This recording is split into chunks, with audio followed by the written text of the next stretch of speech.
Coucou à tous. Alors cette petite vidéo parce que encore une fois je grouille de messages par mail, par Messenger, par beaucoup de choses et c'est vrai que des fois je préfère faire une petite vidéo pour grouper toutes les questions. C'est pas des questions individuelles, c'est des questions qui touchent beaucoup de personnes, hein, et apporter une perception parce que comme vous le savez, la vérité, comme disait Likaku, elle est au bout du chemin, donc la grande vérité nous l'aurons après.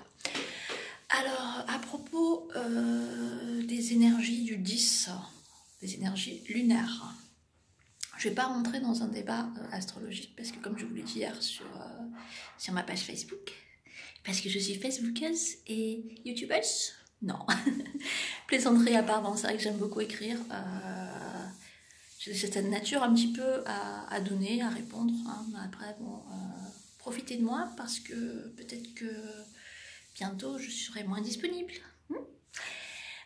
Donc, si Dieu veut, déjà.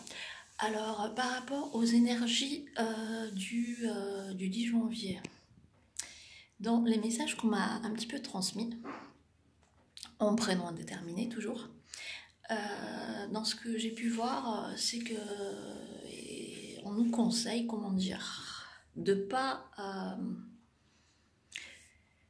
trop chercher, de pas trop approfondir, de pas aller trop loin, que ce soit dans nos émotions, dans nos investigations ou dans la connaissance spirituelle, d'accord ? C'est comme si au jour d'aujourd'hui, le côté méditatif, oui, méditer sur l'instant présent, mais pas forcément aller dans des méditations profondes, samadhi, ou d'autres méditations très poussées, hein, sur l'univers, sur les questionnements. Sur le 10, on conseille un petit peu d'éviter, hein, parce que c'est comme s'il y allait avoir un petit peu, pas une dualité, mais une espèce de guerre entre la lumière et l'obscurité. Voilà.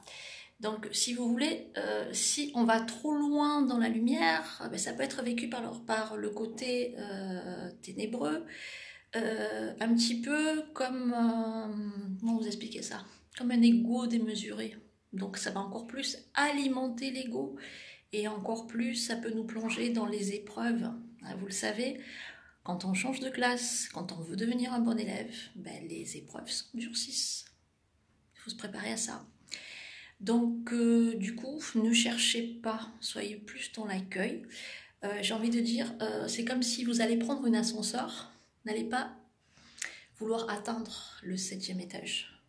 Restez plutôt au centre, gravissez petit à petit les étages. Ah, c'est pas d'aller au rez-de-chaussée, non, mais petit à petit, hein, ou même rester à votre place, j'ai envie de dire, de manière à vous reposer, à être dans l'accueil et à ne pas trop absorber de choses ni à provoquer, hein, d'accord ?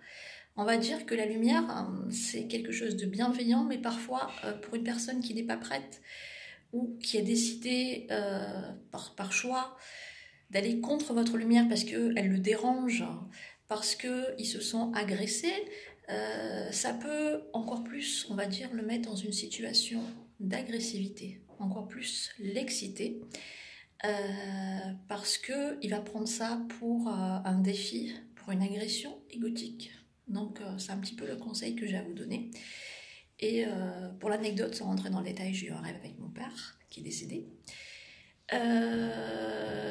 où il a été question à un moment donné, dans le rêve, je ne vais pas vous épiloguer, hein, peu de personnes le connaissent, en fait, il m'a dit, comment il m'a dit ?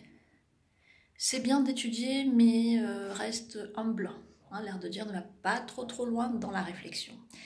Donc voilà, ça c'est une première chose. Après on peut me dire, oui mais attends, vu qu'on sait pas, on est tous piégés par la matrice, et il faut quand même rester réaliste. Donc on a tous parfois des programmes, hein, qu'on nous met. À nous après, avec notre libre arbitre, de savoir si ces programmes peuvent être pertinents ou peuvent être là pour nous dérouter. Mais dans tous les cas, il y a toujours une décision du libre arbitre, et il y a toujours, si vous voulez, une leçon à en tirer, d'accord ? Enfin, en tout cas, c'est ce que je pense. Maintenant, comme je vous le dis, comme je vous le disais hier, hein, je ne cherche pas à me justifier, mais je ne suis pas la vérité absolue. J'essaie d'une part de transmettre en petit canal, en petit filtre, des messages qu'on m'envoie, et à la fois d'analyser avec, voilà, de manière humaine et cartésienne. Voilà. Ensuite, au niveau plus concret, terre à terre, au niveau des relations familiales, du couple, amical, on vous conseille de ne pas trop chercher à savoir, à enquêter, à savoir ce que l'autre a pu faire,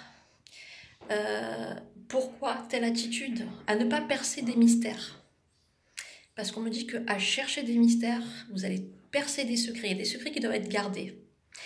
Et en découvrant des secrets et des mystères, qui sont parfois des petits détails sur une énergie du moment, dans cette période qui est très... On a l'impression qu'il y a des marionnettistes qui sont là pour vous désaligner de votre plan, de votre chemin, tout simple, en tant qu'humain, sans parler d'une évolution spirituelle, pour que vous soyez perdus et pour vous mettre dans des espèces d'obstacles, d'accord ? Si vous cherchez trop à approfondir les choses, même dans les relations humaines, vous allez découvrir peut-être des éléments passés, des choses comme ça, mais elles vont être grossies dans cette période d'éclipse lunaire, hein, elles vont être grossies, donc ça peut remettre des projets à reculons, ça peut créer des guerres d'ego, ça peut vous ébranler émotionnellement, donc ne cherchez pas, ne faites pas comme Sherlock Holmes, et en tout cas, si vous décidez quand même de chercher, par exemple savoir si l'autre vous aime beaucoup, s'il y a eu de l'hypocrisie, si dans votre famille, par exemple, c'est possible, si votre belle-mère, votre beau-père ou je sais pas quoi vous aime vraiment, si votre compagnon, il y a 7 ou 8 mois, alors qu'il était distant, il vous a trompé, pourquoi telle personne a une attitude mystérieuse, je veux savoir, je veux percer son secret. Non, parce que vous pourrez avoir une déformation de pensée, de vision et de choses. Donc voilà, ça c'est pour le petit message. Donc, qu'est-ce que je peux vous dire ? De vous reposer, d'être dans l'accueil. Lune, éclipse solaire, ça reste un jour comme les autres. Cessez jamais d'être vous-même. Soyez un petit peu toujours dans cet état de surprise, un petit peu comme un narrateur omniscient. Filtrez les choses, où il y a des choses qui peuvent vous arriver comme ça. Essayez d'avoir un petit peu le recul de les filtrer et de jamais oublier qu'au-dessus de votre raison, de votre ego, parce que c'est souvent l'ego et la raison qui cherchent à savoir pourquoi telle attitude, pourquoi l'autre agit comme ça, et qui veut vraiment percer et parfois jusqu'à se faire du mal inutilement. Il y a le cœur en accueil, il y a l'âme, donc soyez bien reliés à tout ça, soyez comme le petit enfant, reposez-vous, et voilà. Restez au centre sans vouloir être le centre, c'est un petit peu mon message, mon petit message. Donc voilà, un gros bisou avec plein d'amour, et puis si vous avez besoin d'une guidance ou d'un rendez-vous, vous savez où me trouver. Bisous.